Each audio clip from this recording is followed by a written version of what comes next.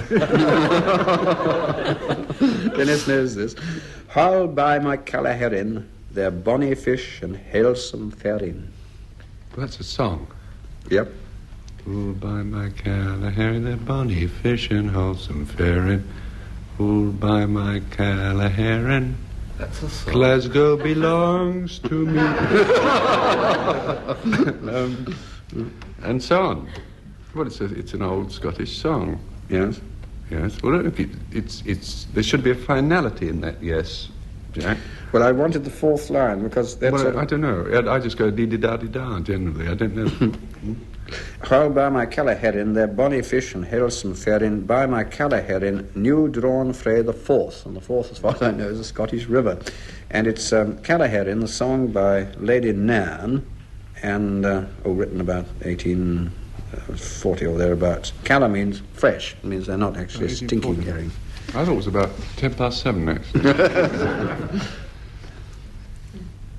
On our round of origins and derivations, 3 marks if members of the team can define, first of all, the present meaning, and then give me the origin and derivation of these words or expressions or phrases. And Scott James, in borrowed plumes. Well, it pretty well means it's literally what it says, doesn't it? It means in somebody else's clothes, which you've dressed up, all fine and smart. Yes, it can be metaphorical. But, all right, what's it come from? Bird life. Yes. With some particular bit of bird life. Aesop, I should think. Yeah. There was a crane and a robin, and they went to a party together, and the crane was looking absolutely marvellous and glorious, shimmering. No, I was going to do it the other way around. Oh, you do it then. But the crane borrowed the robin All right. and wore it as a mini plume. And the moral of that is... Yes, wear your own feathers, whatever type of bird you are. Yes, because it didn't cover enough of the crane when he'd borrowed the robin's feathers. It's a lovely story. I wish Aesop knew it. Borrowed plumes, in borrowed plumes, means merit you've assumed, putting on airs and graces that you haven't deserved. But it was Aesop's fable of the jackdaw who dressed himself up as a peacock in a peacock's feathers and tried to pass himself off as one, and it wasn't at all good. Frank Muir, necking. Yes. What does it mean? What's it mean and what's it come from? It means a fairly restrained sort of physical flirtation. Yes. And it comes from America. It does? It's an American expression, much used among the young people, or was. They didn't invent the process, they just invented the name for it. I suppose it's a fairly restricted form of dalliance, physical dalliance. And it's probably so named because that was as far south as the chap was allowed to proceed. Wouldn't you say? 2 out of 3 before you go any further, I think. Everyday phrase meaning mildly amorous behaviour between male and female or thereabouts. Probably it refers to the western states where when you had a restless or a wild animal and couldn't manage him or her, you tied it by the neck to a very much tamer animal, and that was the practice of necking. The idea being that the more necking, the more docile. That's why the girl says it's neck or nothing.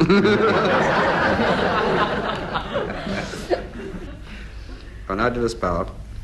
Diplomat. Diplomat?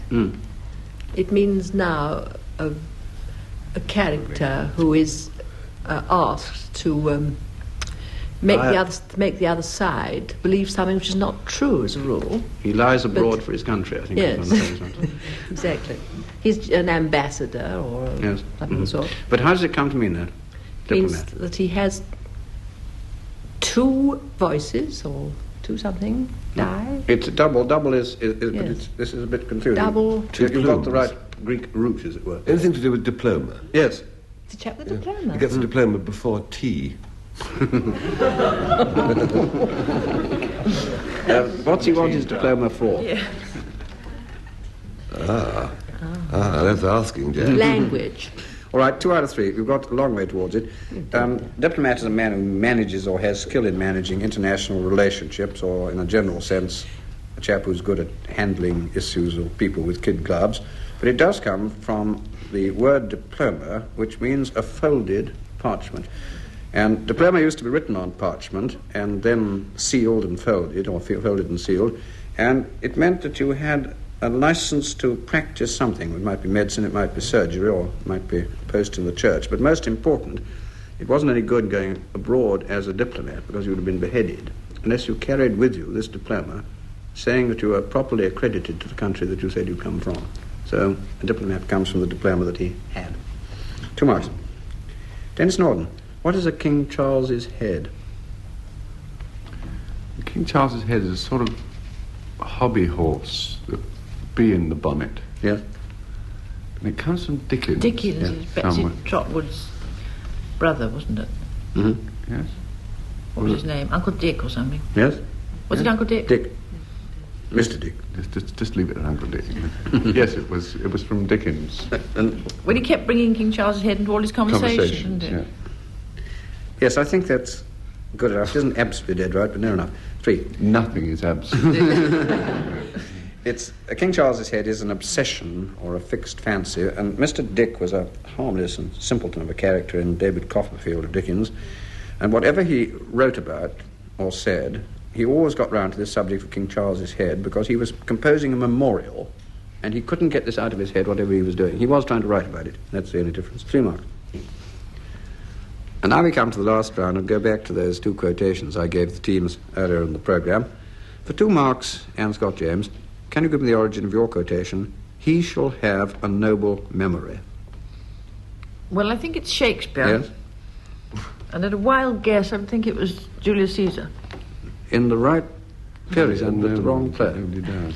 And leaves Coriolanus, but it's no All good right. saying I thought it was Stick that. to that. It's the last line of Shakespeare's Coriolanus, and spoken, I think, by a character called Tullus or Phidias. Now, Dilys Powell, I'd like the origin of your quotation. Has anybody here seen Kelly, K-E-L-L-Y? And it's no good telling me it's spoken by Tullus or Phidias, because it isn't. Tell him, Dilys. Put him out of his misery. Popular song. Yes. It's impossible, I think, to know who wrote it. Impossible for me. Yes. Mm-hmm. No, neither. All right, the music was written by a chap called C.W. Murphy, and the words were by Will Letters. There's something in about the Jolly Bachelors, whether these were the chaps who sang it or whether it was a play. No doubt listeners will write in and tell me, because I don't know. Well, now I shall ask Denis and Frank to give me their explanation of how these quotations came into being. And on this occasion, the marks will go to whichever unlikely explanation gets the longer applause from the audience here in the theatre. So back to Denis Norden and his quotation, he shall have a noble memory. There are many significant things in life which are denied to any man who elects to remain a bachelor.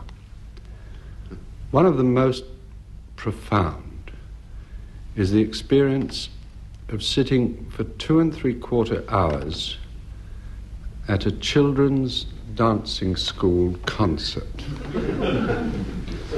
I went through this numbing ordeal last Christmas. My daughter, who was 7 at the time, got involved with this dancing school because she was mixed up with a fella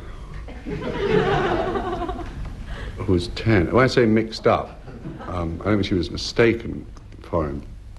They were engaged. It was madness, of course, you know. I said, wait a few years till you're 12, or, What had happened was this boy went to this dancing school, and so, of course, my daughter had to go too. So I took her along to the principal, Madame Estrelita Lamar. I didn't believe it either, particularly as her husband's name was Ornstein. And Madame Estrelita gave her a workout and came back and said, "You've made a very wise decision, Mr. Norden. your daughter is a natural mover. You know, so the other children were battery operated or something. So anyway, she joined. It was 7 or 6 a lesson twice a week for months. You know. And came Christmas, tra-la, a big display, a musical extravaganza of song and dance, Santa Claus's workshop. The daughter coming home and saying, "Oh, Daddy, Madame Estrelita has said I can be a snowball. Everybody must come along and clap me." Everybody turned out to be me. You know, this Frenchman who said hell is other people. It isn't. It's other people's children. There were 67 of them, all sort of smothered in lipstick and makeup, and they looked like kind of depraved midgets. And all the other parents sitting around cooing, you know. And I sat through hours of these talentless pixies and gnomes and elves, and I thought, well, I'll do the decent thing. When my daughter comes on, being myself, as it were, connected with the business, you know, I will give her a real show business reception. So as soon as that snowball came on, staggered on, I jumped to my feet and I shouted out, "This is it! Great! Look at that kid! Look at that great kid! Wow! More! Everybody turned round, and the child broke into terrified tears. It was only then that I remembered there were 24 snowballs in this glittery production. And of course I'd chosen the wrong one. This was borne in upon me by the father of this child, who assumed I was taking the mickey, strode over, snatched off my glasses, broke my nose, and had me ejected. So that when my child did come on, I wasn't there. And she took it as a personal affront. She developed an immediate Oedipus complex. And she's now living in sin in North Cornwall with an unemployed rifle range attendant. So I think it can be said more truly of me, even, than it can be said of Coriolanus, "He shall have a snowball memory."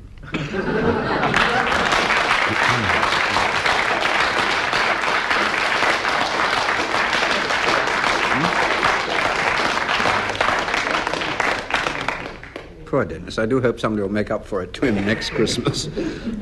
And now back to Frank Muir and his quotation.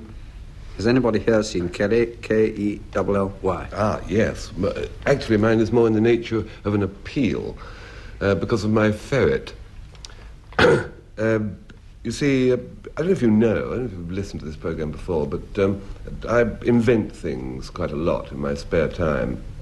And I was in the process of inventing a two-holed nose flute.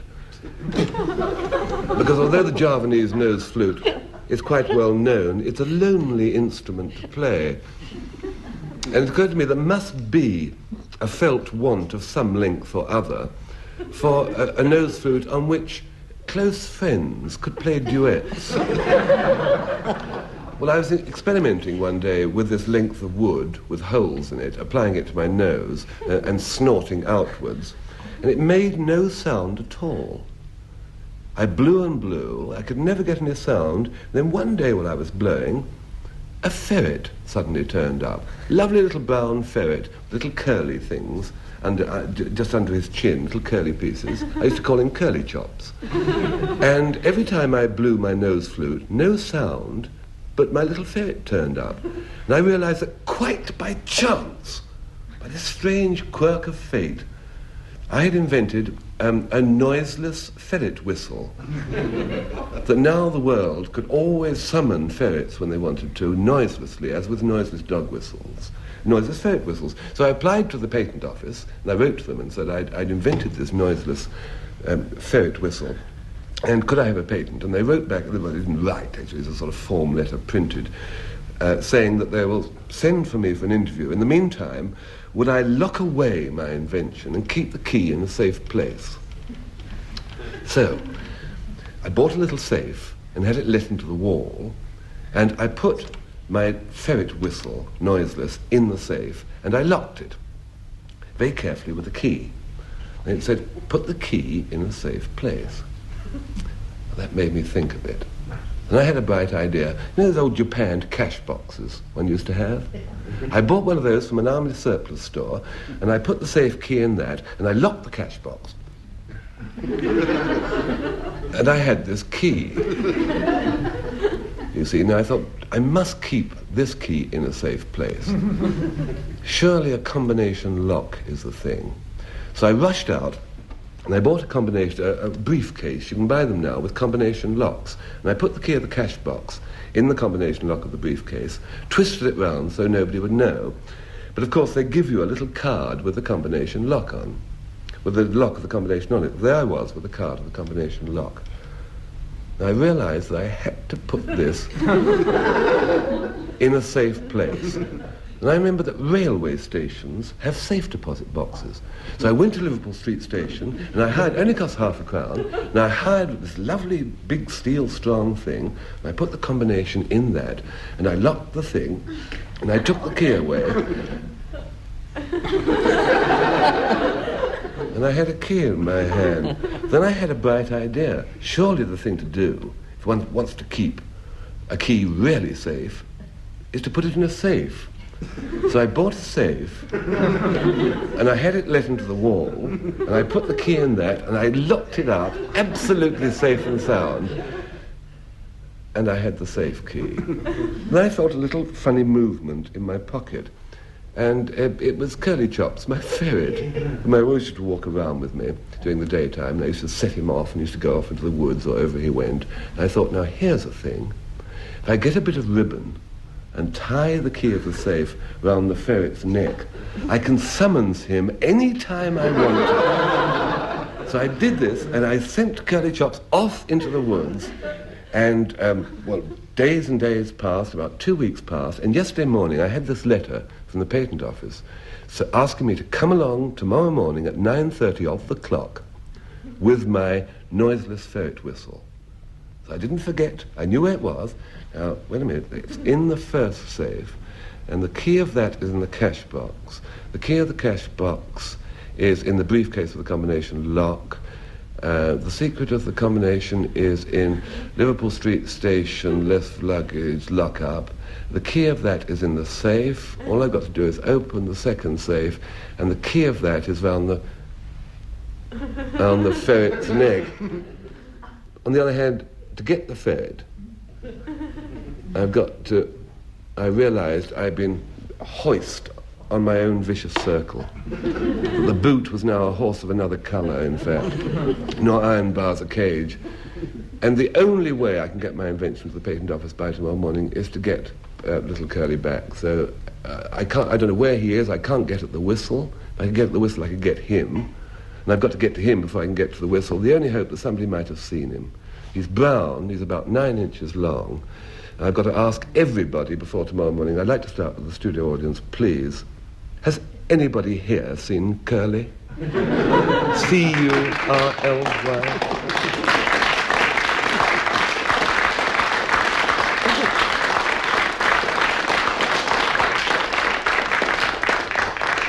Well, that's definitely the year's saddest story. And it leads to a result in which Denis Norden, nevertheless, wins the contest of the two stories. But as far as the contest of my word as a whole is concerned, this is won by Dilys Powell and Frank Muir, and that brings to an end this edition of My Word.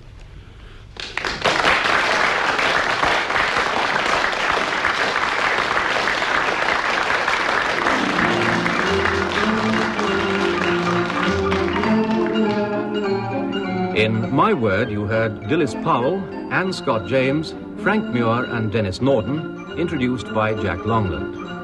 The programme was devised by Tony Schreian and Edward J. Mason and presented by the BBC.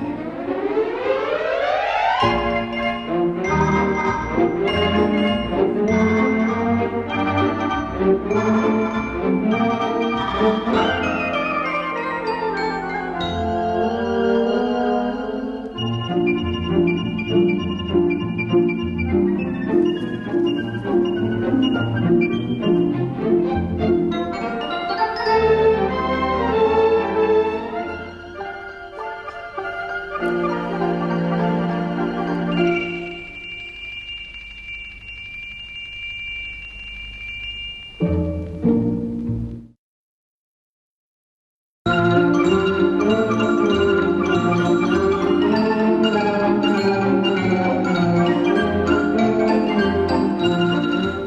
BBC presents My Word.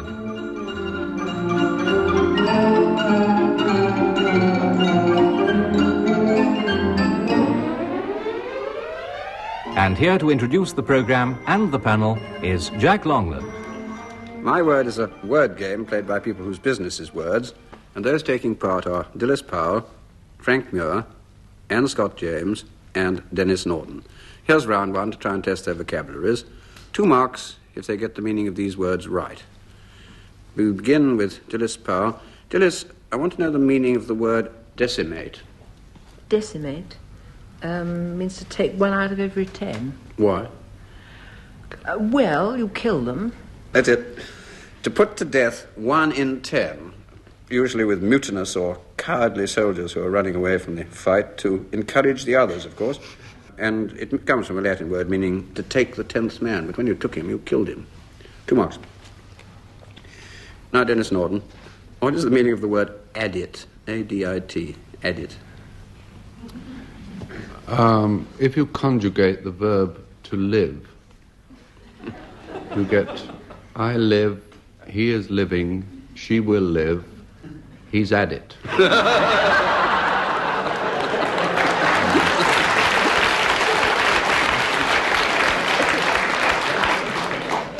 Denis, try treating it as a noun. I think I've treated it badly enough. It must be something to do with an approach, mustn't it? Yes. A going to. That'll do. 2 marks. It's an approach, but more particularly and mostly used as the horizontal entrance to a mine when you're driving in underground, but not sort of by pit shaft, but horizontally. Scott James, what is the meaning of Boeotian? B-O-E-O-T-I-A-N, Boeotian. With a capital B. Oh, Boeotia is a province in the Greece, which Thebes was the capital, and they were regarded by the Athenians being frightfully stupid. It means sort of thick. Absolutely right. Well done. 2 marks.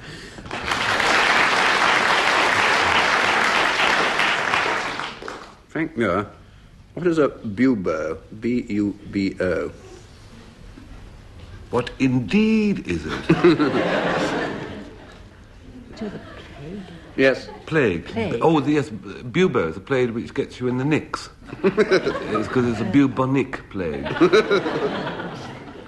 Yes, you're on the way. And the bubonic plague is called bubonic because of the bubo, which is the groin. Yes. Which is where you swell, or used to when you got it.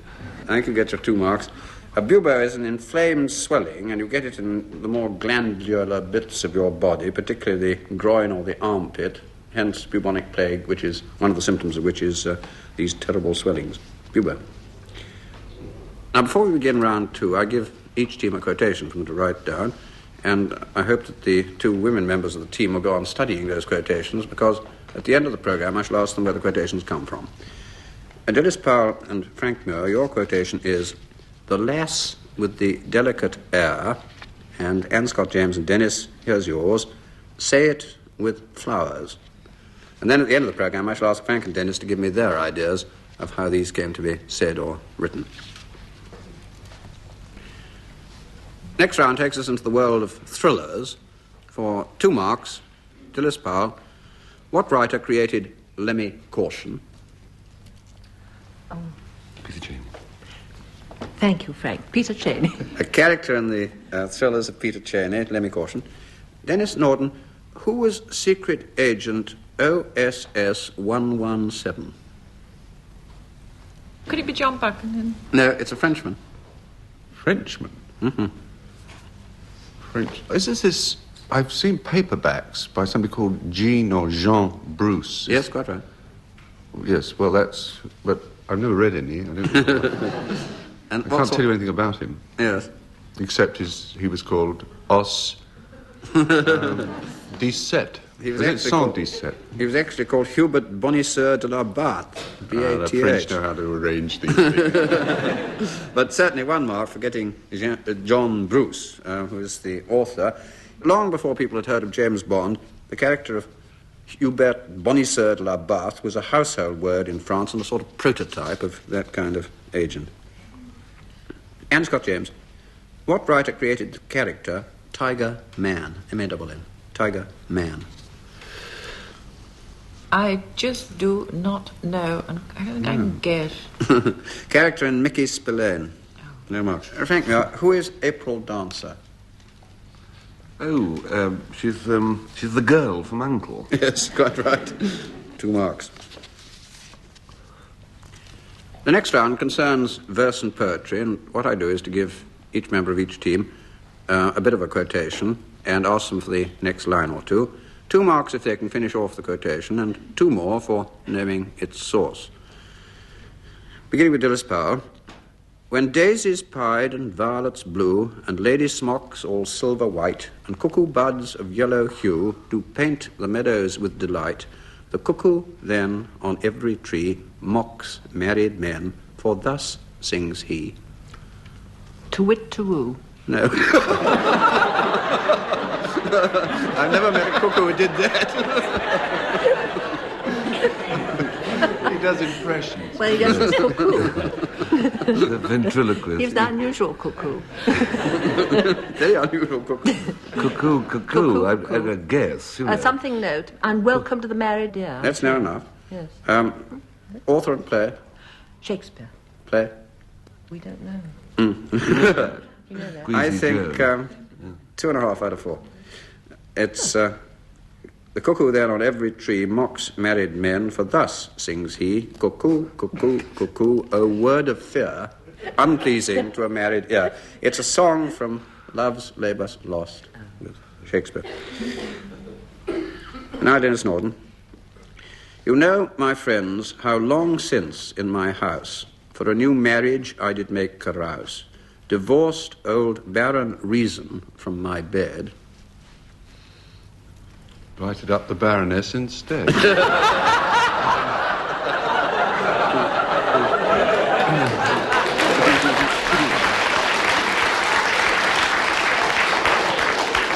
Not far off. I don't know. And all the nouns have capital letters to start them, which might... Oh, well, it's Omakaya. Yes. Bit of a clue. Great one on the capital letters, isn't he? Yes. And translated by... Edward Fitzgerald. Okay. I don't think you're going to get the last line exactly. I think 3 out of 4. You know, my friends, how long since in my house for a new marriage I did make carouse, divorced old Baron Reason from my bed, and took the daughter of the vine to spouse. Now, Anne Scott James. Raise me a dace of silk and down, hang it with vair and purple dyes, carve it in doves and pomegranates, and peacocks with 100 eyes, work it in gold and silver grapes, in leaves and silver fleur-de-lis. It's very flamboyant, isn't it? Yeah. Somebody whose nest was in a watered shoot. Oh, Chris Rossetti. Oh, My heart is in, singing bird. well done.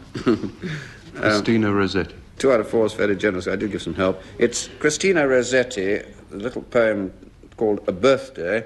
Work it in gold and silver grapes, in leaves and silver fleur-de-lis, because the birthday of my life is come, my love is come to me. Now, Frank Muir, did I say all? No. One was lame, and could not dance the whole of the way. And afterwards, if you would blame his sadness, he was used to say, it's dull in our town since my playmates left. I can't forget that I'm bereft. Oh, yes. It's very sad, this. This is a poem, Jay. And the River Weser is wall-washing to the south. That's right. And this is a poor little ratty who was lame, Yes. and couldn't follow the Pied Piper. That's right. Got left behind. Fortunate he. Fortunate rat. Well, not rat. You're a little A child. early in the poem. That's right, it's a child, yes. Yes. A bit hazy on the plot, yes. That's right, yes. Author? Yes. And it's Browning. Yes. I thought it was a poor little lame chap, wasn't That's it. 3 out of 4. You didn't get the next lines. Robert Browning's Pied Piper of Hamelin. If I tried, I could have done. Afterwards, if you would blame his sadness, he was used to say, "It's dull in our town since my playmates left. I can't forget that I am bereft of all the pleasant sights they see, which the piper also promised me," which was all about a joyous land which joined the town and was just at hand. 3 out of 4. Well, now a round of origins and derivations. 3 marks this time, if members of the teams can first of all give me the present meaning and then give me the origin and derivation of these words or expressions or phrases. Dilys Powell, Pons Asinorum, or the Ass's Bridge. Bit of Euclid. Yes, quite right. It's a theorem in Euclid, which is a Number well. I thought it was an easy one. Isn't it? No, you got it inside out. It's a difficult one, then. Mm-hmm. And which one is it now? We'll run through them. It's one about 2 sides of an isosceles triangle or something like yes? that. It's the one. Well about... done. it's the...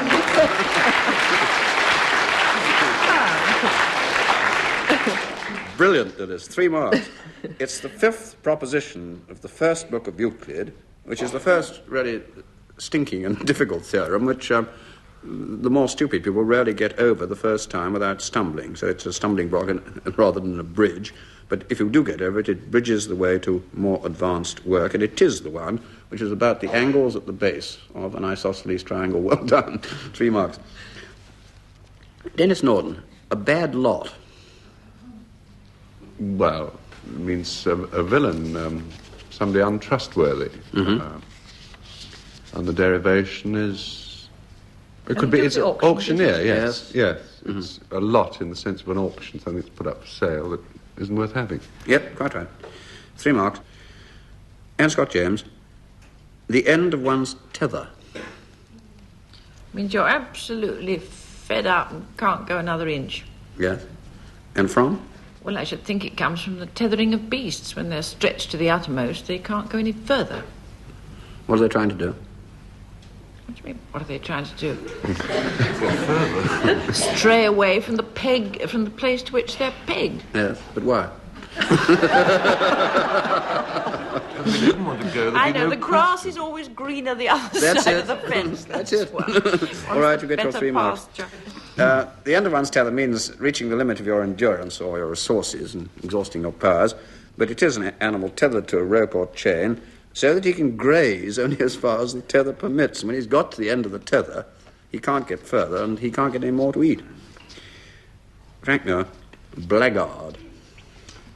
Blackguard is a very bad lot. A scoundrel. Yes. A man not to be trusted. An unsound fellow. It is named after some guards who were dressed in black. Yes. What were they there for? They were supposed to guard this princely fellow. Yes. And they well didn't. Done. All sorts of origins. It originally meant the scullions in a great house, those who had charge of the pots and pans and therefore got rather black in the process of cleaning them.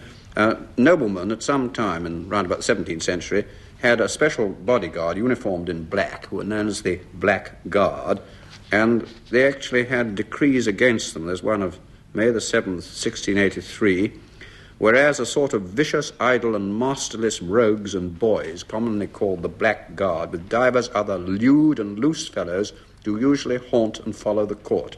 We do hereby strictly charge all those so called, with all other loose, idle men who have intruded themselves into His Majesty's court and stables, to depart upon pain and imprisonment. So they were a pretty tough lot. And now we come to the last round and go back to those 2 quotations I gave the teams earlier in the programme. For 2 marks, Dilys Powell, can you give me the origin of your quotation? The Lass with the Delicate Air. It's a song. Yes? Stephen Foster. 1 out of 2. Something else. It's a song, nobody knows the author, it's anonymous, and it goes, young Molly who lives at the foot of the hill, whose fame every maiden with envy doth fill, of beauty is blessed with so ample a share, men call her the lass with the delicate air. 1 out of 2. And now, Anne Scott James, can I have the origin of your quotation, which was, say it with flowers? Well, the only bell it rings with me is that it's an advertising slogan you see up in flower shops. Designed to further the sales of same. I think that's probably good enough. 2 marks. It was coined by a chap called Patrick O'Keefe, but it is the great slogan of the Society of American Florists. Now I shall ask Frank and Denis to give me their explanation of how these quotations came into being. And on this occasion, the marks will go to whichever incredible explanation receives the longer applause from the audience here in the theatre. So back to Frank Muir and his quotation, the lass with the delicate air. Well, it's okay this evening because I haven't got to tell a story. The producer said that he'll let me off the story tonight. In fact, he bet me 5 bob. Instead of telling a story, I would just tell you what my nickname was at school, what the boys called me. So what I've got to do is tell you, and so that's easy. They called me the... rather curious circumstances. We had this party, you see, after the show last week, and Tony Shine, the producer, was there, and this idiot, this oaf that I hadn't seen since I was at school, and he saw me and said, "Oh, look, oh, I know him, we were at school together," and he grabbed Tony and said, "No, we used to call him, and then he said, I was at school with this fool. His name is Ginger Thwaites or something. You can imagine the sort of blow. I knew he'd amount to nothing then. He's the same age as me, and you know what he is? A High Court judge. He probably couldn't get into advertising or fashion photography or something. Well, you expect that sort of thing. So he had to go and tell Tony, you see, and Tony said, "I'll give you 5 bob if you'll say the nickname on the show next week." I don't need 5 bob. I've got 5 bob. The trouble is, I do need another 5 bob. Because of this window. You see, my children, they gave me this worry egg for my birthday. You know, there's little marble-coloured eggs, which you buy from Italy, and they're about 4.11. And I was standing there with... Well, you remember in the medieval times, monks, when their purity were tested, they were put in a cell with a naked lady all night, see whether they're steadfast or not. Well, that test is as nothing compared to standing with a worry egg in your hand. They're heavy and round, just by a large bedroom window. And actually, I broke it, you know, a marvellous feeling to throw this smooth bit of marble. And the wind is out, bedroom window. And my wife said it's 10 bob for the new glass, and I owe her 10 bob, and I've only got 5 bob. So I said, "Yes, Tony, you know, I'll get your 5 bob, and I'll say, all I'm going to say is that when I was at school, I was known as the..." Well, I'll tell you what the trouble was. You see, when I was at school at that period, I was given 6pence to have my hair cut, which dates me. And I desperately needed the 6pence to buy something. I wanted to buy one of those tin daggers with a spring in the handle, and the blade goes back, because I was mounting a big production of pirates, and I desperately needed this 6pence. So I cut my own hair. And I did this by putting a bowl, a pudding basin, on my head and clipping round. And it's much more difficult than it sounds when you get round the back bit. And the pudding bowl kept slipping. So I ended up with this curious sort of mop of hair, deckle-edged. You see, it had an edge, like a paper doily, all scalloped. It gave me rather an effeminate appearance. You remember in those days, schoolboys' hair, tonsorial at least, looked like miniature sergeant majors. And here I had this mop of deckle-edged paper doily hair, and this effeminate appearance, and that's why the boys... Look, if I just whisper it, will you promise not to tell anybody? I must have the 5 bob. I used to be called the lass with the doily cut hair.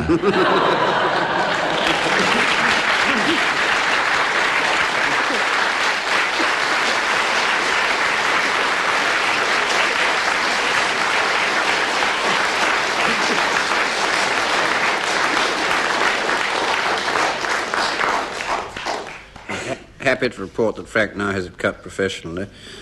We'll go on to Denis Norden. If you remember, his quotation was, "Say it with flowers."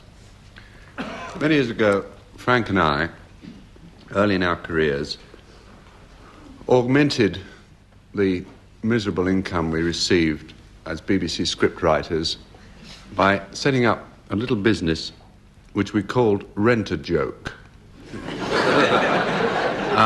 It was quite a public service, actually. You see, there were so many people who like to think of themselves or to be thought of by their friends as wits, funny men, you see. So we used to supply them with funny sayings which they could trot out spontaneously in response to some situation in their life. But we also used to arrange that situation. You don't understand what I mean, do you?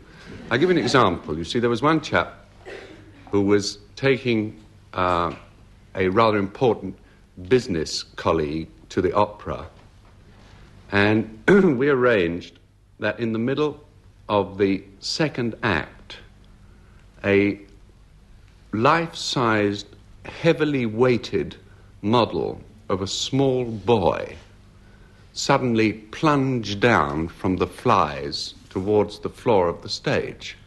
Well, obviously, our chap's business colleague said, "What in heaven is that child doing?" And our chap said, briefed beforehand, "Nothing, it's just a stage he's going through." Well, see, we had arranged the whole thing.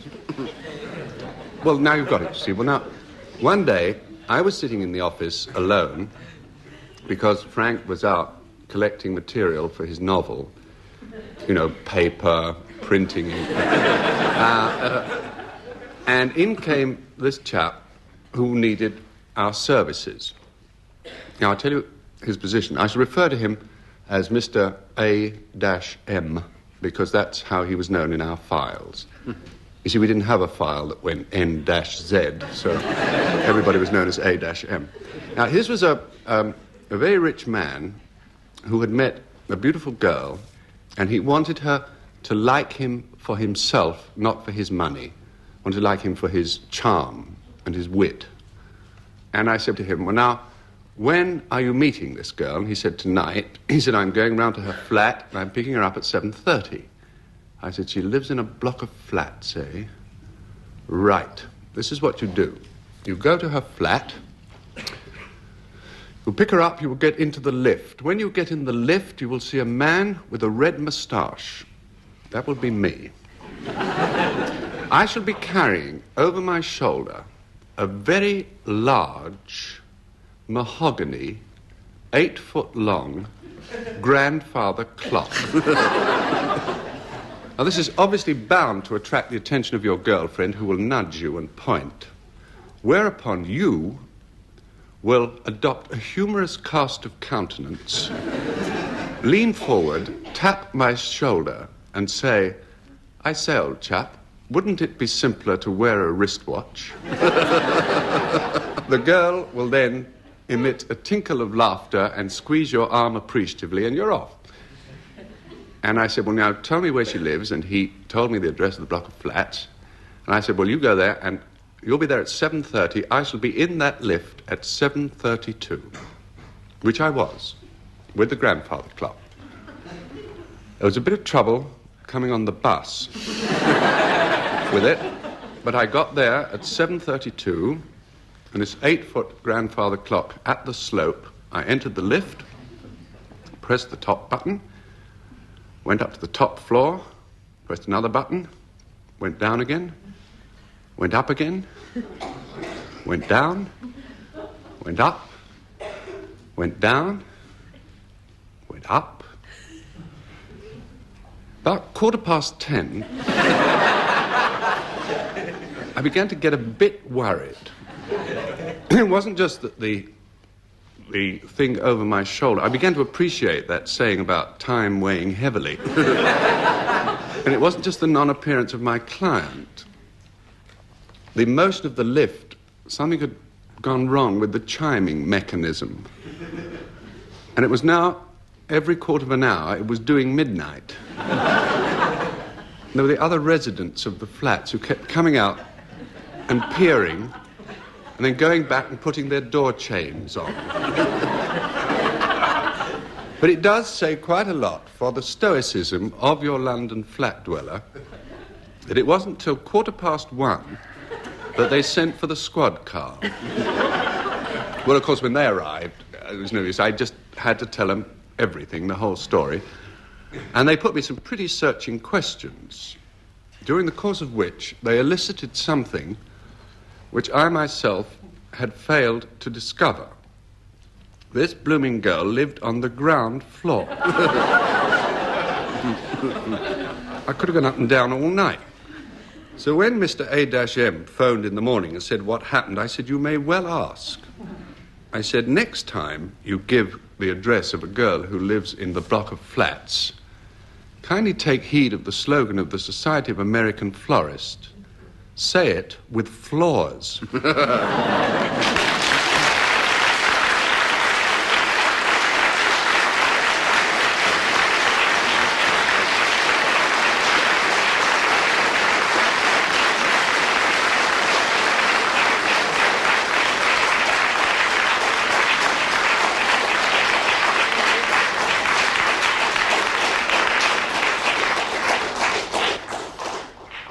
Well, by your vote, ladies and gentlemen, Denis Norden wins the contest of the two stories, but nevertheless, the entire My Word contest is won by the other team, Frank Muir and Dilys Powell, and that brings to an end this edition of My Word.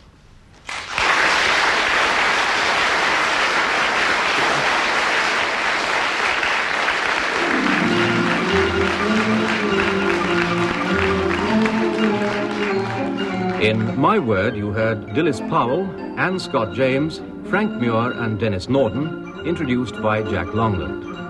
The programme was devised by Tony Shryan and Edward J. Mason and presented by the BBC.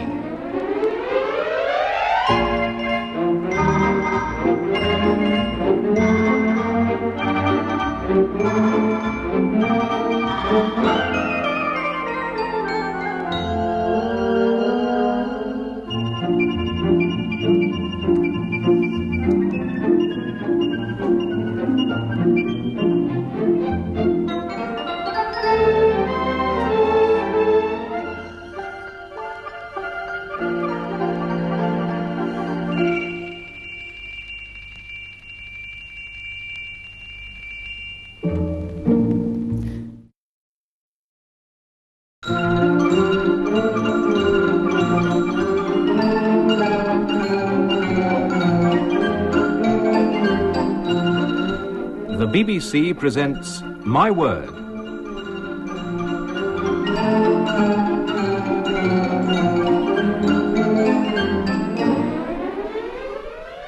And here to introduce the programme and the panel is Jack Longland. My Word is a word game played by people whose business is words, and those taking part are Anne Scott James, Denis Norden, Dilys Powell, and Frank Muir. Round one is an attempt to test their respective vocabularies. 2 marks if they get the meaning of these words right. We begin with Anne Scott James. Anne, what is potamology? P-O-T-A-M-O-L-O-G-Y. Potamology. Ah, it's something to do with rivers. Yes? It's the science of rivers. Absolutely right. 2 marks.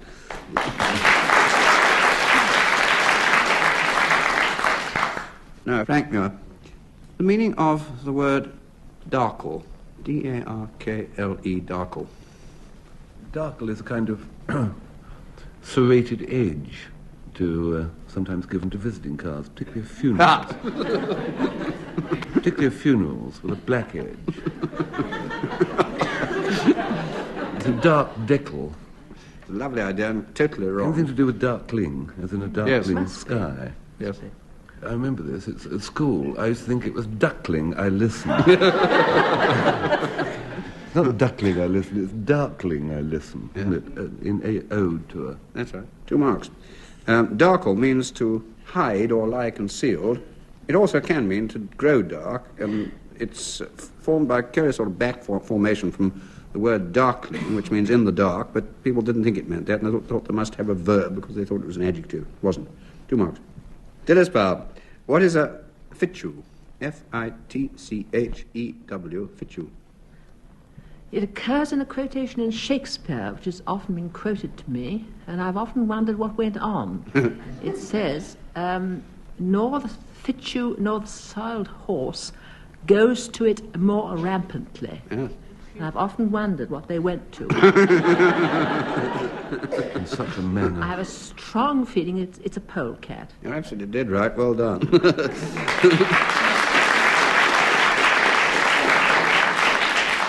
Fitchew is a polecat. The other word for it is fumart, which is almost equally obscure. Fumux. Denis Norden, what is a pedologist? P-E-D-O-L-O-G-I-S-T, pedologist. An ologist is somebody who studies something, leaving us with ped, which is foot. Is a man who studies he's a sock designer. Oh, is this the trap? Is this the child? Oh, No, paediatrician. no, that's why I said ped. No, it isn't ped. P-A-E-D. No, P-E-D. it's ped. You're within a 16th of an inch of being right, Dennis. Ankle. He's a corn cutter. Shoes. He studies the feet. No. He's a student or scientist who specializes in the study of soils. It's what you stand on rather than what you're standing in. Yes, just a murmur of resentment ran through the audience. Right. Before we begin round 2, I give each team a quotation for them to write down. And I want the 2 women members of the team to go on studying those quotations, because at the end I shall ask them where the quotations come from. Anne Scott James and Denis Norden, your quotation is, "Good luck have thou with thine honour." And Dilys Powell and Frank, here's yours. "The pen is mightier than the sword." And at the end of the programme, I shall ask Frank and Denis to give me their idea of how these came to be said or written. Round 2 is a quickie round of who, why, and what questions. 2 marks for correct answers. Anne Scott James, in America, to what do the following 3 terms refer? The vanishing American, the thundering herd, and the prairie schooner. Can you do this one? It's the Red Indians, Yes, isn't it? that's one. What's the next one? Thundering herd. Well, I should have thought that would have been where the buffalo roam. Yes, all right, that'll do. In the Middle West sort of place. And the prairie schooner. It's a drink, isn't it? That's a prairie oyster. It's a covered wagon. It's a covered wagon. Covered wagon, you're dead right, and you get your 2 marks. The vanishing American is the American Indian, the thundering herd is the herds of buffalo, and the prairie schooner is the covered wagon. 2 marks, well done. Frank Muir, what is baculine punishment? B-A-C-U-L-I-N-E, baculine punishment. It's what actually you get inflicted upon you for seeing too many old, terrible Hollywood films on television. Because all these films contain the cliche, baculine swine. Any program which keeps saying baculine something or other is baculine punishment. Anything to do with being beaten? It's been yes, I've got it, sir. It's been beaten. You're absolutely right, and you've got the... It's something to do with omelettes, Jack. No. It's being flogged with rods or sticks, or even a single one, coming from a Latin word meaning a stick. So baculine punishment is that. Dilys Powell, we all know that a very high wind is called a hurricane, but how high must it go up in speed to merit this description, hurricane? Well, it's 60. No. Not quite enough. No, I was about to say that, You're about Jack. But 80. It's less than 100. Yes, less than 180. I'll give you 1.5. Sorry, the other way round. Less than 100. And it's 75 miles an hour and over. You're absolutely right. 1.5. Now, Denis Norden, Americans tended to give nicknames to their more notorious gangsters, and I want the surnames of the men who had the following nicknames: Scarface, Legs, and Babyface. Legs was Diamond. Legs Diamond. That's right. Scarface, that was Capone. Yes. Babyface. That was... There was a film, Babyface Nelson. Well done. Oh, your knowledge of the underworld. What Lady Hamilton used to call him.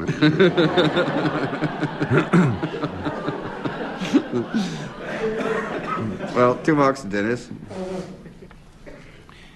Well, now we have a round of origins and derivations. 3 marks this time. If members of the team can first of all give me the present meaning and then give me the origin of these words or expressions or phrases. Beginning again with Anne Scott James. And Dixieland, or sometimes Dixie's land. Well, it's sort of southern states of America. Yes. And how does it come to be called that? Can you give us a teeny-weeny hint? Well, south of the... The River Dixie. Mason-Dixon. The Mason-Dixon line. Ah. Helped you an awful lot there. Oh, scarcely at all. 1.5. Dixieland is the southern states of the United States, and there are 2 explanations. One is that it was south of the Mason-Dixon line, which is the line the 2 surveyors, Mason and Dixon, in fact, drew on the map in order to separate the slave-owning states from the rest. The other one is that in the early 19th century, New Orleans was very much a French city, and the bank issued $10 bills or banknotes, and they had the word for 10 printed in French rather than in American or English. That is 10. So the Americans called these notes Dixies, and this was the land of Dixie or Dixieland. Frank Muir, what are volts, amperes, watts, and farads, and how did they get their names? They're all something to do with electricity, and they're all named after chaps, most of which were foreign. Volt came from Voltaire, of course. Ampere is a French, not to be confused with Amphis, his son. And he invented the amp. That's right, yes. Next. I'd like Watt. What? W-A-T-T, Scottish inventor. Discovered steam, the power of steam, amongst other things, and gave his name to a bit of electricity. And next. A farad. Oh, it's difficult. Eh? Farad is named after Mr. Faraday, an Englishman. Yes, I think that'll do. This was not expressed necessarily with very great precision, but these are all units of electric or electromagnetic or electromotive power. And they are Alessandro Volta, who was an Italian physicist, Ampere was a French physicist, Watt was an English engineer, I suppose, and Faraday a British physicist. And there we are. Now, Dilys Powell, the phrase, see how the cat jumps. Well, it means to wait until you see which way things go and then act according-like. And by origin? Well, I hope we didn't make the cat stand on hot bricks or anything like that. Much worse than that. Much worse. Oh, dear, it's one of those horrible tortures. It was in medieval times. They used to pick up a cat by the tail and swing it high in the air and then shoot at it, just like they shoot at clay pigeons these days, which is a pretty cruel sort of sport. Their excuse for doing this was that cats were associated with and sometimes thought to be the same people as bad witches, and therefore you were destroying witches when you destroyed the cat. Nasty story, I agree. 1.5. Denis Norden, the word precarious. Well, it means chancy or dicey or insecure. Yes. And well, it looks as though it comes from the Latin. Does? Anything to do with a prayer? Yes. Well, it's something that you have to, that you would have to offer a prayer for in order for it to... To prevent it happening. Or to make it happen. Or to make it happen. That's quite right. 3 marks.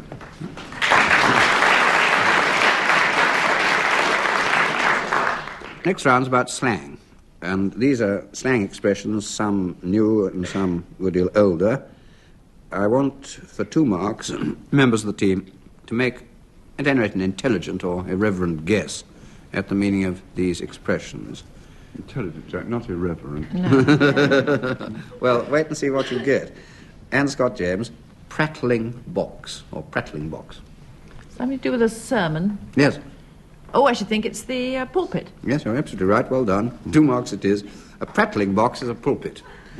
It was sometimes called a hum box because what went on there was mostly humming and hawing. Frank Muir, to quiff the bladder. Quiff the bladder. Q-U-I-F-F. Quiff. Quiff, yes. Nougat curl. Is it Yes. a hair thing? Yeah, yes. Quiff the bladder. To wear a wig. Yes, quite right. Well done. To quiff the bladder is to cover your bald head with a wig or a toupee. Now, Dilys Powell, to shoot your pasteboard. Shoot your pasteboard. Well, Annie Oakley. I always sort of use mine for different purposes. I make pies on it. No, it's a different kind of pasteboard. Different kind of pasteboard. To shoot the pasteboard. Leave a visiting card. Absolutely right. Yes. You got there. Well done. Denis Norden, Zeppelins in a fog. Oh, is this like 2 somethings on a raft? Yes. It's Yes. what they used to yell down the shaft in restaurants. Yes. When you want salamis in candy floss. If you can stomach the thought. Yes, that the would right be- sort of order of... Eggs and bacon. No, I think Dennis is getting very close to it. Sorry. Salami, No, not quite. sausage of some kind. Yes. A large sausage in a fog. In a bed of onions. No, you're being Hardly too... a fog. Oh, yes, Hot that would be... mash. Mash, sausage and mash. and mash. You've got there in the end.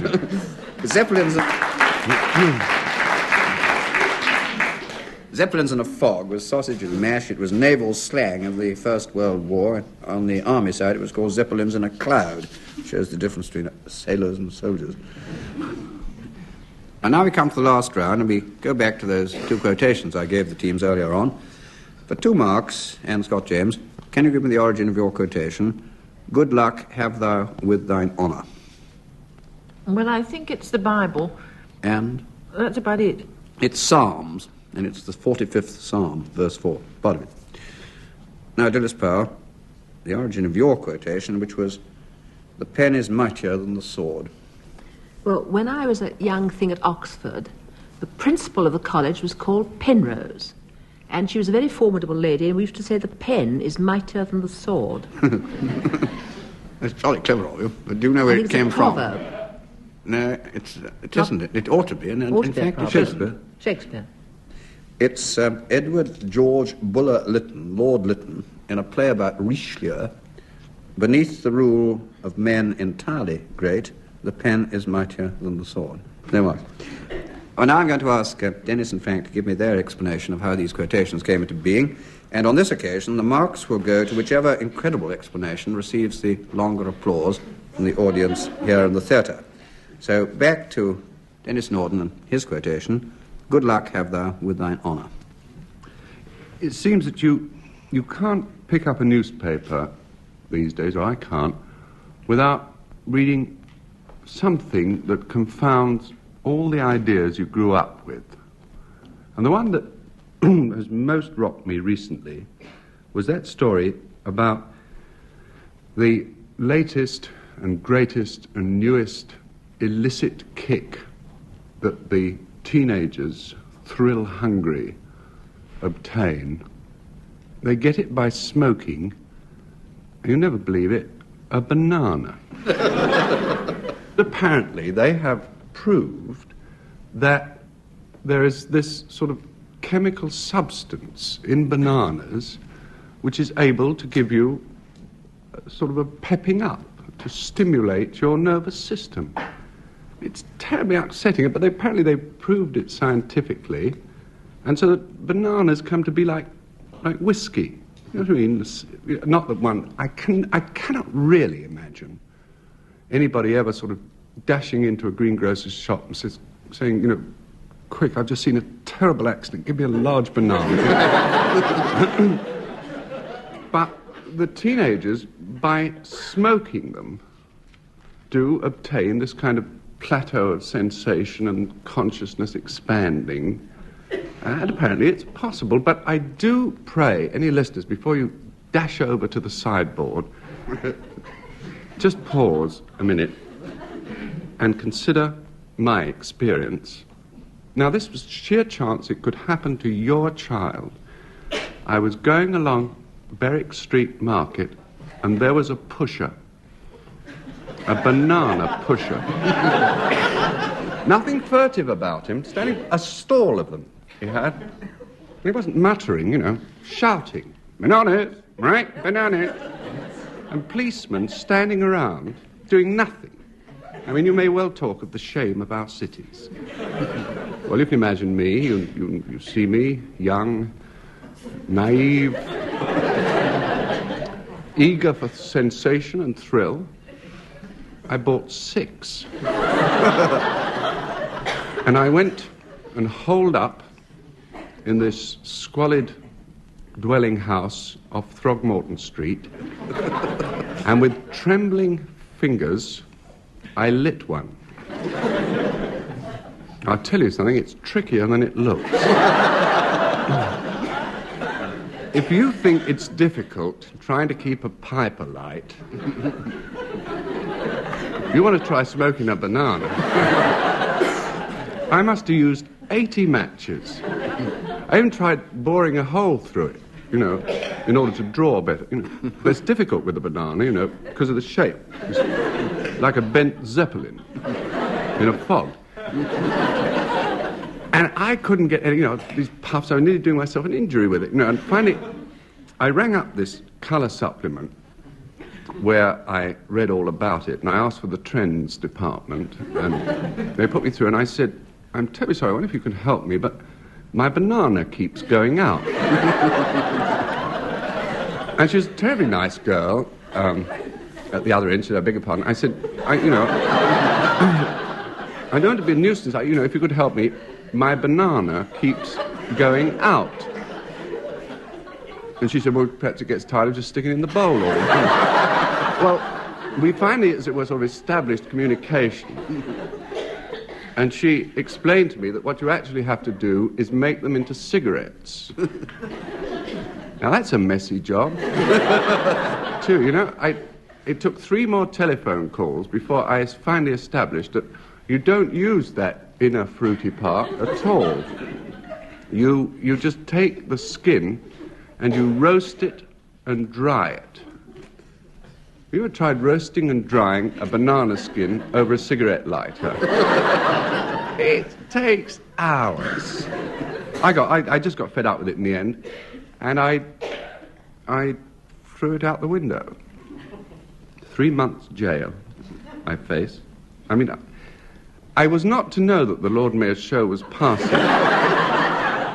at that moment. You probably read about the pile-up when the leading horse crashed.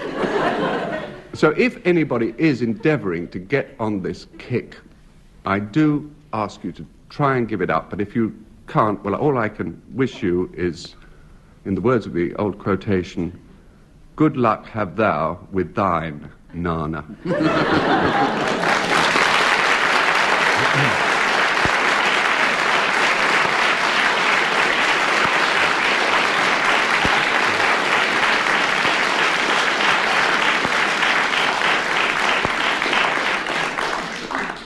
That's advice that not many of us will bother to try. And so we go on to Frank Muir, and if you remember, his quotation was, the pen is mightier than the sword. I think I owe it to the studio audience here, and also to the literally dozens of listeners who listen to this programme overseas, to explain why I'm doing this programme tonight, clad in pyjama trousers, a dinner jacket, one of my wife's blouses and football boots. The reason for this is that I've just come back from a holiday in Scotland, And I don't know if you know Scotland, do you? You probably know. Do you know the Bailey's farm? It's about 2.5 inches left of Fort William on my map. If you don't know the farm itself, you probably know Ardgour, which is quite... You must know Ardgour, because it's got a petrol pump. Well, on this farm, I went up there, you see, to help them gather in the sheep for a week. And it's all mountains, lovely, lovely place, you know, golden eagles, wheeling. And knowing Scotland's weather, I took with me jeans, working clothes, jeans and a sweater, and slacks and jacket to wear in the house, and my suit, you see. First day, they said, go with Raymond the Shepherd up the mountain, 2,000 feet high. So I put on my working togs, gumboots, and started striding up this mountain. And I got to the top and came face to face with a sheep.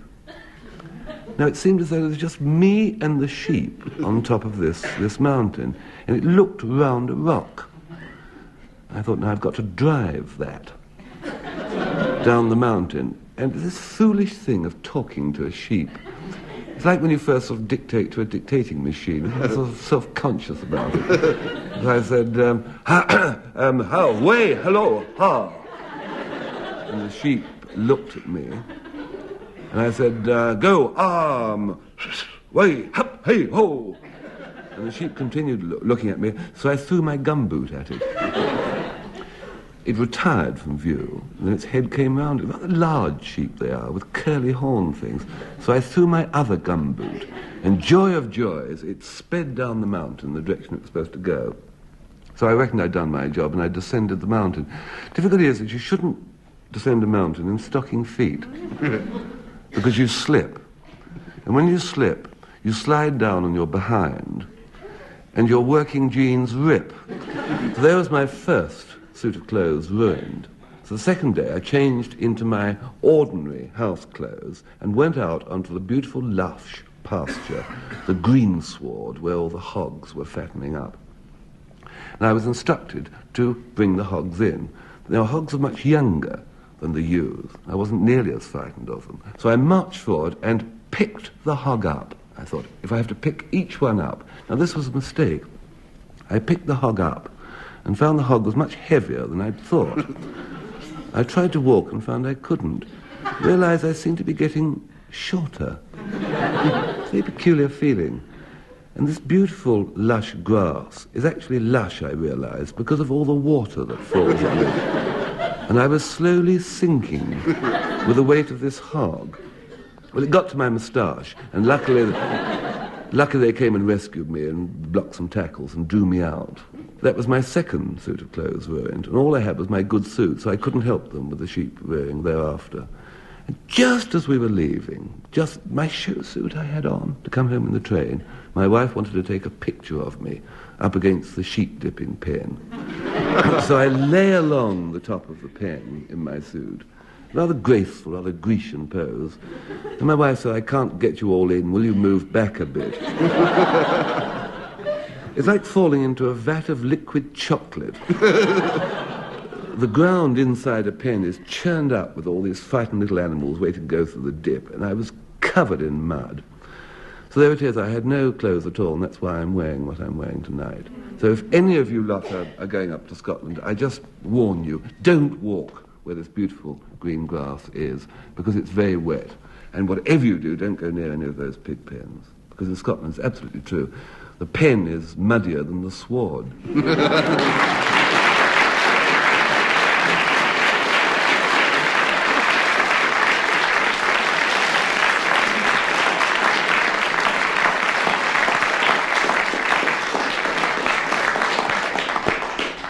I don't know whether Frank needs an intensive course in agriculture more than he needs a course in mountaineering, but it's got to be one or the other. And by your vote, the two stories score exactly the same. It's a dead heat. And that brings us to the end of the programme, Mark, in which Dilys Powell and Frank Muir just win from Anne Scott James and Denis Norden. And it also brings to an end this edition of My Word.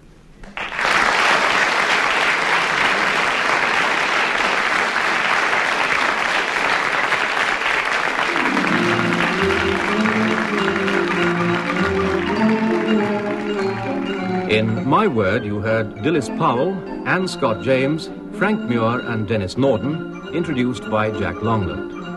The programme was devised by Tony Shryan and Edward J. Mason and presented by the BBC.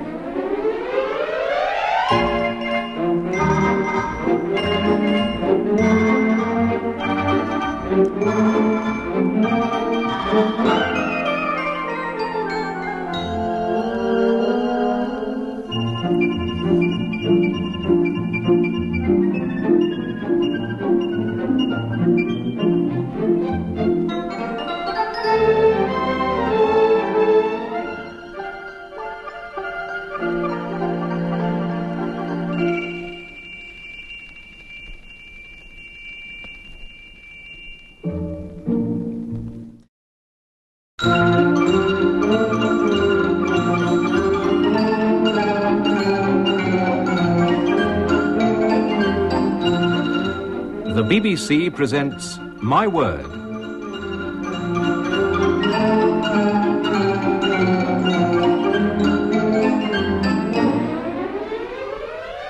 And here to introduce the programme and the panel is Jack Longland.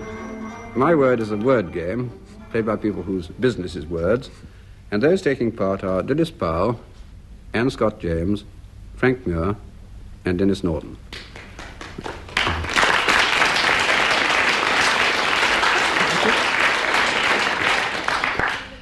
We go on to round one, which tries to test their respective vocabularies.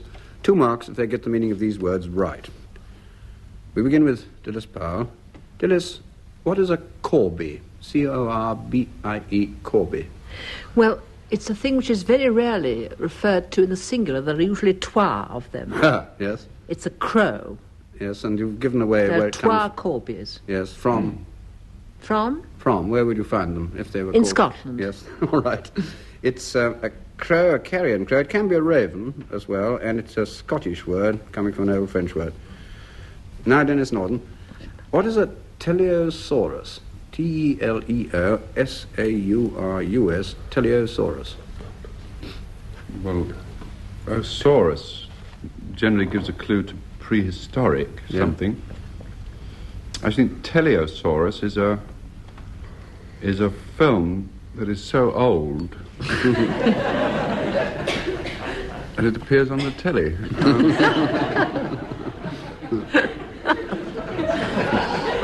Ingenious, but no marks yet. It could be a very prehistoric television set with a 7-inch screen. Do you remember? I don't know. Well, it's obviously some animal from around about that time. Yeah. I'm not very good on the saurus. Is he any good, Anne? It was very far away. With bat wings. No, that rather puts you down a bit. 1.5 out of 2. It's a genus of crocodile that you find, I think, nowadays only in fossils. And the teleos doesn't mean far off, it means complete. They tend to find sort of whole lumps of them together. Anne Scott James, what is a clumber? C-L-U-M-B-E-R, clumber. Oh, this is more animal life. Yes. It's a kind of dog. What kind? Well, a clumber dog. A spaniel dog. Yes, absolutely right. Frank Muir, what would you describe as a bosom sermon?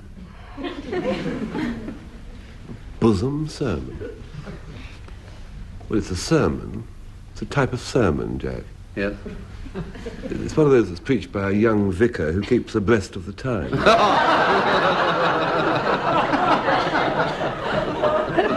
Heaven forbid. It's a sermon which the preacher commits to memory and learns by heart. In other words, he isn't just preaching off the cuff extempore, nor working from notes, nor has he got it all written out as a text. And therefore he's learnt it by heart with enormous care and kept it in his heart, and therefore it's a bosom sermon. Half mark. Well, before we begin round 2, I give each team a quotation so they can write it down. And then I want the 2 women members to go on studying those quotations, because at the end of the programme I shall ask them where the quotations come from. Dilys Powell and Frank Muir, your quotation is, "The law is not concerned with trifles." And Anne Scott James and Denis, here's yours. "Imitation is the sincerest form of flattery." And at the end of the programme, I shall ask Frank and Denis to give me their ideas of how these words came to be said or written. Next round's all about verse and poetry. And what I do is to give each member of each team a quotation and ask them to give me the next line or two, and 2 marks if they can complete the quotation, and 2 more if they can name its source. We begin with Dilys Powell again. Freeze, freeze, thou bitter sky, that dost not bite so nigh. Thou art not so unkind. Well, it's As that man's ingratitude. Yes, that's the... That goes on somewhere, yes. Where and from what? Shakespeare, a song, As You Like It. Yes.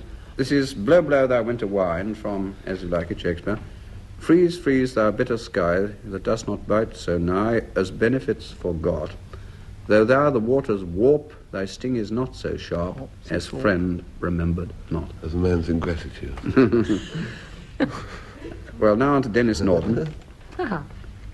Lavender's blue, dilly dilly, lavender's green. Oh, easy. Lavender blue, dilly dilly.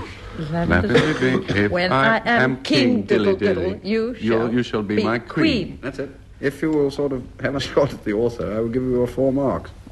Well, I would say probably it came up the river from New Orleans as a traditional thing. It's anonymous. It's much older than... Oh, that's older than traditional. It's much older. It's older than the old river at New Orleans. Well, it's Greek, isn't it? And it runs, this anonymous bit. Lavender's blue, dilly dilly, lavender's green. When I am king, dilly dilly, you shall be queen.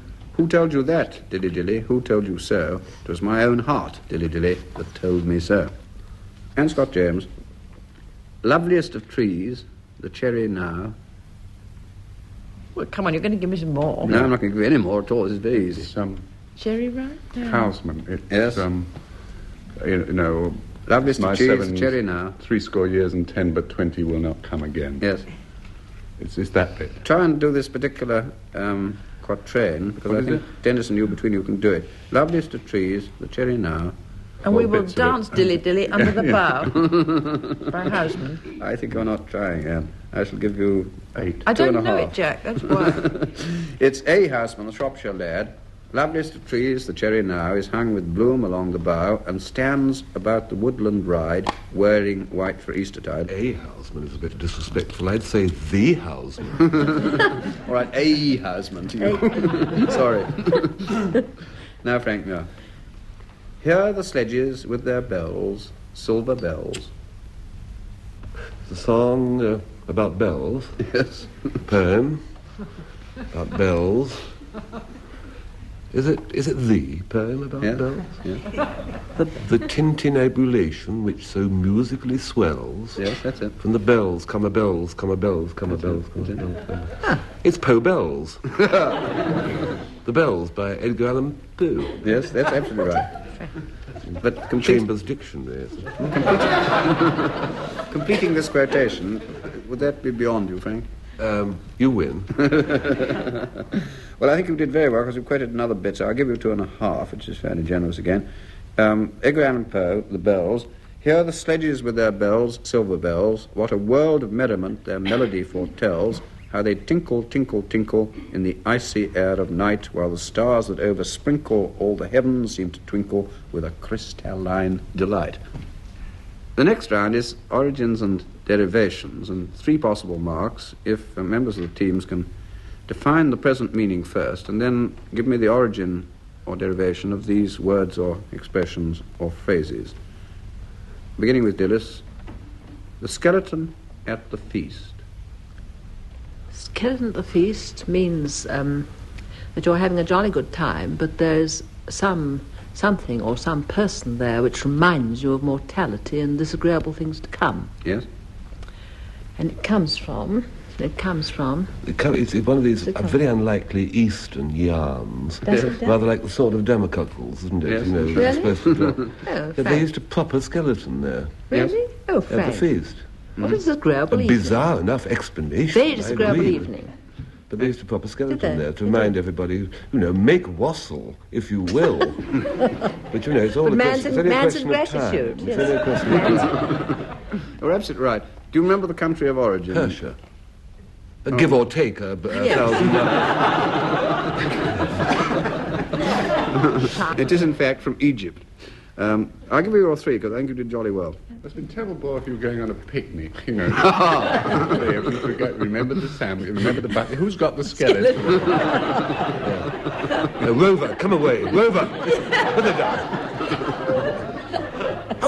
I think, Dennis, you can get plastic inflatable ones now. All right, on to Denis Norden. Dennis, what is a lustrum? Lustrum, a lustrum. Lustrum, it rings a Victorian tinkle. It's a spell of years. Yes. 5 years, isn't it? Yes, it is. No, it all goes back to lustral waters. Yes? Or something of the kind. What happened then? Well, they were purifying waters. I think probably, I don't fully remember, but in Greek times, Try I think Roman. if you were... Try Roman. Roman times, as I was saying. I think if you were damned or impurified, you had to wait, you were sprinkled... What were the lustral waters? Yeah. They were purifying waters. Yes, but they were. I can't think how they came to be in 5 years. This is what kills me. It takes 5 years before the purification worked. 2 out of 3. Those 4-day cold cures. You know. You've done pretty well. Yes, I have, haven't I? A lustrum is a period of 5 years, it is half a decade, but in ancient Rome it was a sacrifice of purification made, curious enough, by the censors who'd just taken the census of the population. After they'd done this, in case the city had been unduly wicked during the previous 5 years, and that was to ensure it having a reasonable 5 years to come, a lustrum. Now, Anne Scott James, the acid test. It means the crucial test. Mm-hmm. It means the test which counts. It's something to do with chemistry. Yes. Well, you take some gold and you put it in a retort, Yeah. and then you pour some acid on it, and if it turns black, it's okay, and if it turns green, it's phony. I wouldn't sort of go too much into the colours, but... That's the acid test, as any modern scientist will tell you in a jiffy. I think that'll do, Anne. It's all right. 3. Acid test, now, metaphorically, is a test or trial to decide something's true value, its reliability, the reliability of any person or anything, and often used in connection with honesty or loyalty or love. But originally it was the way in which you tested a bit of metal which you hoped was gold, but you weren't quite certain about it. And the acid showed up whether it was gold or not. But I don't think, in fact, it turned green or black. I'm not absolutely certain about that, not being a chemist myself. 3 marks. Frank Muir, to worship the golden calf. Oh, well, nowadays it means, doesn't it, to go after the fleshly things of life, the flesh pots and money, particularly money, isn't it? Yes? And by origin? Be venal. Well, it's the biblical thing, isn't it? Yeah. Of, Moses was up the mount. Mm-hmm. The Israelites had this golden calf, which they... Yeah. Worship the golden calf means bowing down to money as being more important than anything else, and with the sort of undertone of abandoning your principles for the sake of money. And it was when the Israelites, on their way into Israel, set up the golden calf while Moses was absent on Mount Sinai, and the Israelites under Aaron did dance around this and worship it. And they paid dearly for this. May not be quite so true today, I don't know. 3 marks. Next round is initials and abbreviations. 2 marks are correct answers. Darling. Dilys Powell, B and S. Brandy and soda. Well done, you're 2 marks. Denis Norden, B-O-A. Just B-O-A. That's it. Long time no see. Well, British Overseas. British. Yes, O-A. O, Association. that's it. Right. Orange. Orange. No, I don't think so. It's the British Optical Association. You said there was no Ah. C. Anne Scott James.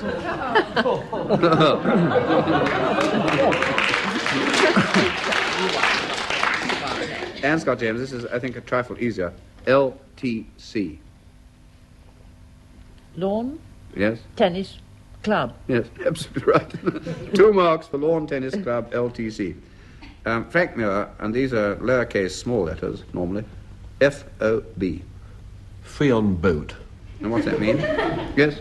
Yes. What's it mean? Don't laugh. It means that when you buy something, whoever you're buying it from pays the deliveries as far as the boat. Yes. And then you have to pay for it to bring it back from the boat because you're not aboard anyway. Quite right. Free on board, rather than free on boat, I think it is. But it indicates that the consigner, the chap who sends the goods, pays transport costs not only up to the boat, but actually including the loading of the consignment on board. And then, as Frank quite rightly says, the chap who's going to get it in the end pays the rest. And now we come to the last round, and we go back now to those quotations I gave the teams earlier in the programme. So for 2 marks, Dilys Powell, can you give me the origin of your quotation? The law is not concerned with trifles. Comes from the Latin. Yes? Do you remember the Latin? What's trifles, dear? Trivia, trivibus, Blancmange. tribus, tribus, non concernienter. One out of 2 for ingenuity. It's a Latin tag, de minimis, non curat lex. Now, Anne Scott James, the origin of your quotation, please. Imitation is the sincerest form of flattery. Well, I think it's just a proverb. Half a mark, because it's quite possible that somebody did do it before this, but it is a chap called Charles Caleb Colton in a book called Lacon, and he lived between 1780 and 1832. Well, now I'm going to ask Frank and Denis to give me their explanations of how these quotations came into being, and on this occasion the marks will go to whichever incredible explanation receives the longer applause from the audience here in the theatre. So, back now to Frank Muir and to his quotation, the law is not concerned with trifles. To his honour, the chief judge at the county court on the corner of Abbotsbury Road and the High Street. Dear Honour,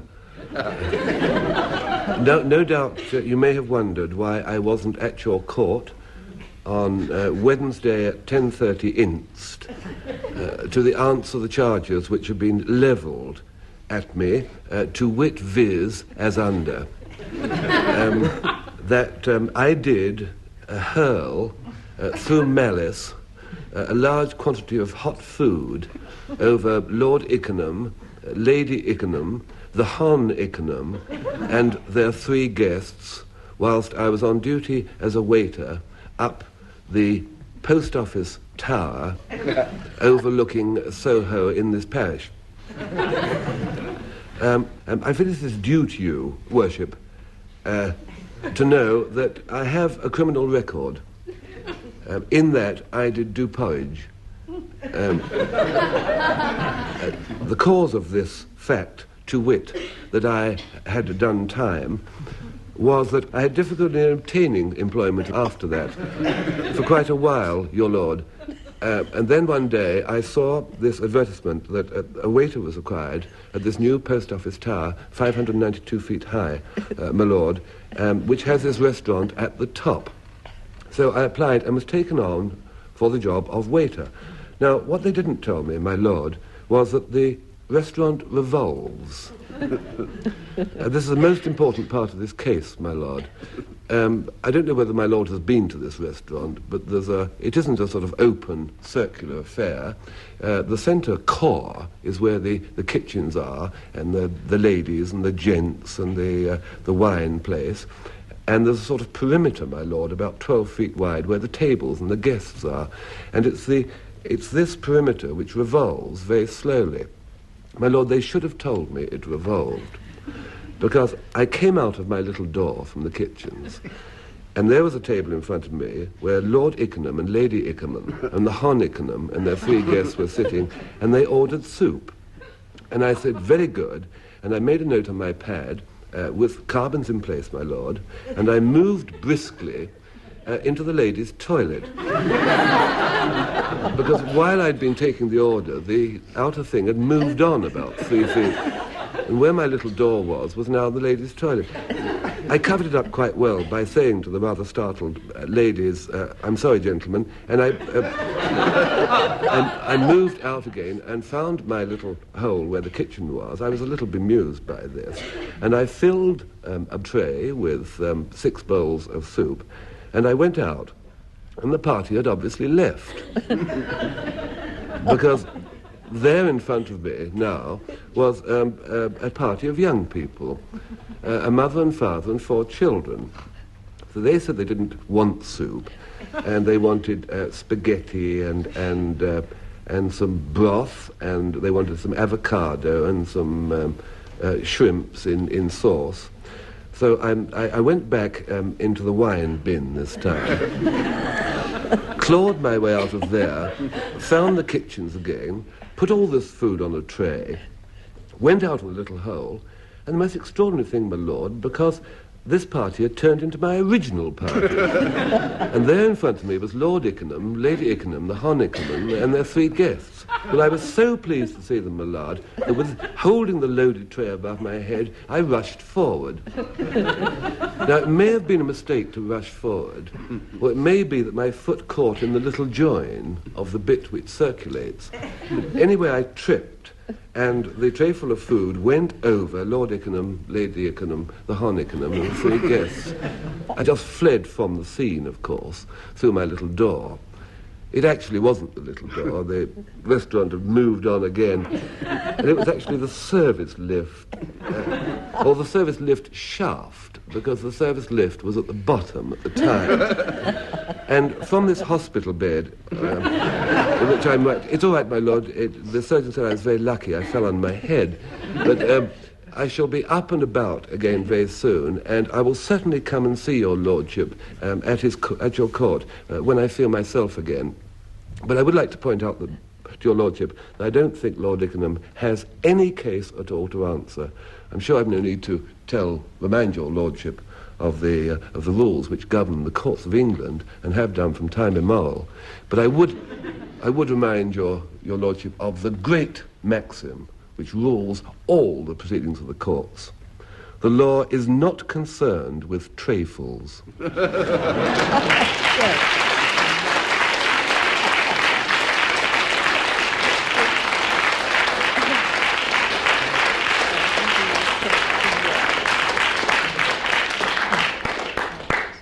it's easy to understand why there's no room at the top.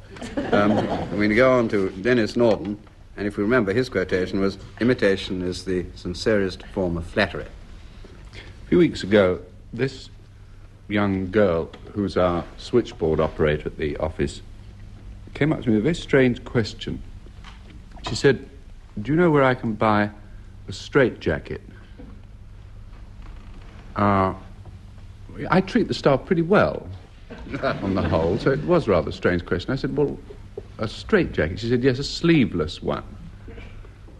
I said, what would you be wanting with a sleeveless straitjacket? He said, I want to wear it under my sweater. This gave me pause. I said, is there any particular reason why you want to wear a sleeveless straitjacket under your sweater? And he said, yes, I want to alter my shape. I couldn't see any reason why she should want to change this form divine, so I questioned her about it. Then it all came out. The contours have moved from robust to no similar form. So I said, well, I could see what this girl's problem was now, you see, because being the shape that she was, to get to the shape she wanted to, was quite a transition.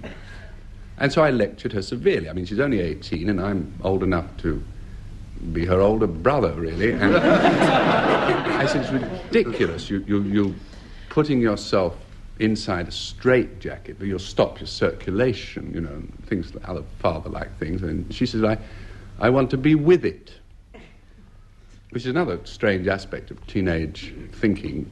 that you have to be without it in order to be with it. Do you know what I mean? Anyway, I said, no, I shall not make any endeavours to help you buy a sleeveless straitjacket. So she said, I have to do it without it, because they're very obstinate, this generation. And she did. And over the ensuing weeks, she tried various methods of losing these contours. One time she stuffed some of my scripts up her jumper, which is very strange because it was a suggestion that had often been made to me. And another time she bought a roll of lino and cut armholes in it. And she didn't achieve it. Then one day she finally made it. I came in and there she was, flat. She could have modelled for an ironing board. You know? And I said, how did you do it? And she said, I found it in the office. I said, what? She said, insulating tape. 3 reels of insulated tape wound round. Now, of course, on the face of it, this would appear to be a very successful method, but I must give a word of warning to any other young girls who may try this, because the fallacies are implicit in it, if you think about it. I mean, if you think of a balloon, if you squeeze in the top of a balloon, what happens? Comes out the other end, right? This is exactly what happened. About an hour later, the office manager came rushing in. He said, that girl on the switchboard will have to do something. I said, why? He said, she's rolled off the chair 3 times. And I went out, and sure enough, she had formed into a shape rather like a 100-watt bulb. You see, what she had hoped to eliminate, she had merely displaced. So I would issue this warning to all the young ladies who are listening who are going to try this method. Do remember that insulation is the severest form of flattening.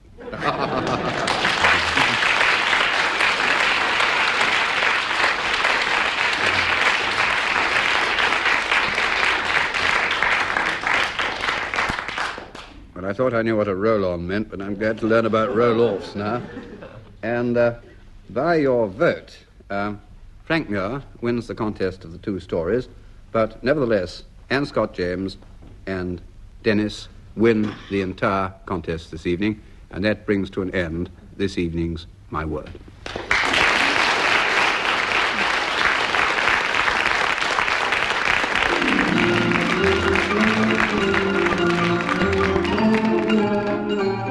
In My Word, you heard Dilys Powell, Anne Scott James, Frank Muir and Denis Norden, introduced by Jack Longland. The programme was devised by Tony Schreier and Edward J. Mason and presented by the BBC.